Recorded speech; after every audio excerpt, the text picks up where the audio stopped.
চট্টগ্রাম বিশ্ববিদ্যালয়ের ২০২৫-২৬ শিক্ষাবর্ষের প্রথম বর্ষ স্নাতক ভর্তি পরীক্ষার কার্যক্রম শুরু হচ্ছে আগামীকাল শুক্রবার ২রা জানুয়ারি। বিজ্ঞান অনুষদভুক্ত এই ইউনিটের পরীক্ষার মধ্য দিয়েই এবারের ভর্তি পরীক্ষার আনুষ্ঠানিক সূচনা করবে বিশ্ববিদ্যালয় কর্তৃপক্ষ। এবছর ভর্তি পরীক্ষায় এসেছে একাধিক গুরুত্বপূর্ণ পরিবর্তন। আগের বছরের তুলনায় মোট আসন সংখ্যা প্রায় ২০% কমানো হয়েছে। পাশাপাশি বাতিল করা হয়েছে শিক্ষক, কর্মকর্তা ও কর্মচারীর সন্তানের জন্য বিদ্যমান পোষ্য কোটা, যা ভর্তিচ্ছুদের মধ্যে বাড়তি আলোচনার সৃষ্টি করেছে। এই ইউনিটের আওতায় রয়েছে বিজ্ঞান, জীববিজ্ঞান, ইঞ্জিনিয়ারিং এবং মেরিন সায়েন্সেস অ্যান্ড ফিশারিজ, এই 4টি অনুষদ। এসব অনুষদের মোট আসন সংখ্যা ১,০৯৩টি। রসায়ন ও পদার্থ বিভাগে রয়েছে ১০০টি করে আসন, গণিতে ৯৫টি, পরিসংখ্যানে ৮০টি এবং প্রাণীবিদ্যা ও উদ্ভিদবিদ্যায় ৬০টি করে আসন।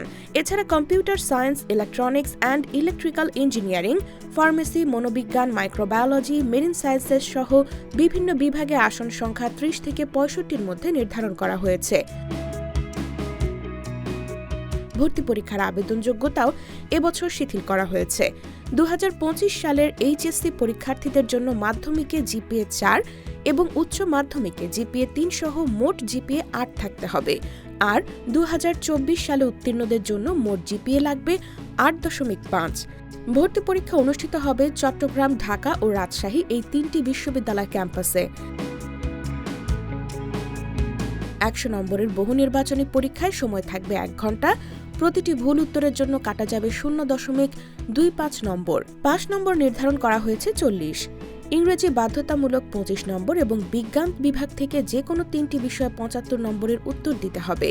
গণিতে থাকছে সেকেন্ড টাইম অপশন, যেখানে অতিরিক্ত নম্বর কর্তনের বিধান থাকবে। সব মিলিয়ে আগামীকালের এই ইউনিটের পরীক্ষা চট্টগ্রাম বিশ্ববিদ্যালয়ের ভর্তি কার্যক্রমে একটি গুরুত্বপূর্ণ অধ্যায় হিসেবে বিবেচিত হচ্ছে।